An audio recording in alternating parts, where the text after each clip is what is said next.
Hi, I'm Alisha Das, and this is my first video since the Palisades fire. My home was in the heart of the Palisades, and today we got notifications of grievous mudslides because we have rain, which in the past would have been devoutly to be wished, but now could threaten the what little of the Palisades does remain.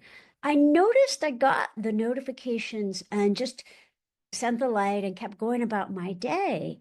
I wonder if you can relate to that, where you get news and you just keep soldiering on. In one sense, that's good. We're not discounting that strength, but we also want to wrap a beautiful balm of mindfulness, comfort, and presence when we get challenging news.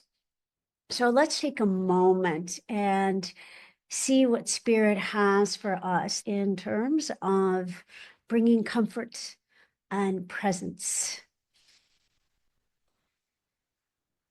What I hear is in these times, in times of crisis, Spirit always holds you close.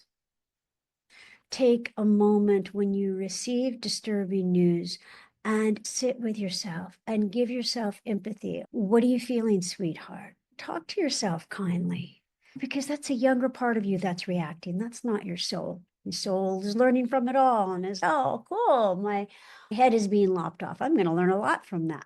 So our soul is always fine, but our younger self, which engages us in the world, some call that the inner child or the basic self, that one needs presence. Just for a moment, ask yourself, what are you feeling, sweetheart?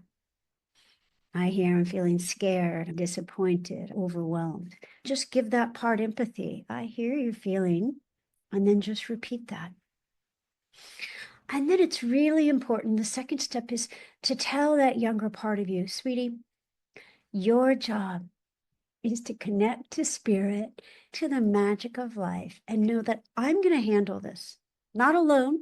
God's got me, God's got us, but I'm going to handle what occurs. You don't need to. Your job is to be that magical, mystical, joyous part of us so that we can act from a place of alignment and positivity.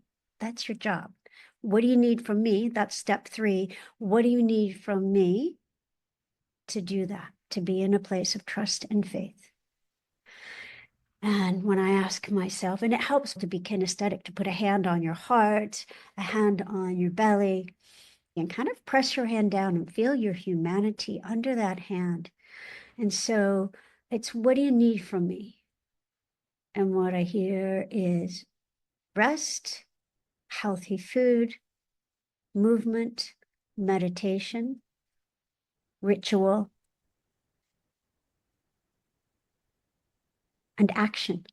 Now, those may seem mature for an inner child, yet remember that part of us, that inner child, that basic self is directly connected to our high self. They have our karmic blueprint, so they are far wiser than we give them credit for. Yes, they engage us in our karma, but they also have our karmic blueprint. And then step 4, after you ask, what do they need? Are you, conscious self, willing to give that to them? Yes. When? Right after we hit stop recording.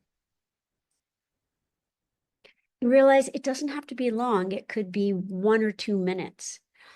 But notice if you just go through those 5 steps. 1 is divine pause, mindfulness, connect with your small one, come into the present, self-empathy, remind them that you're going to handle it, that God's going to handle it. They don't have to. What do you need from me?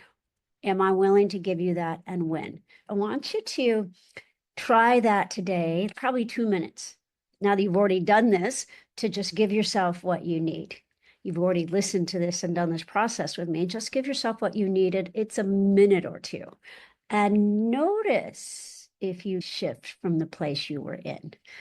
Love from my hotel room here in LA. Love to the Palisades, to Eaton, to each of us experiencing our own fires and waters of purification. We are so brave as humans. And that is why the angels bend a knee to us as we worship God in the immediacy of now. And so be it. May you be blessed. Goodbye for now.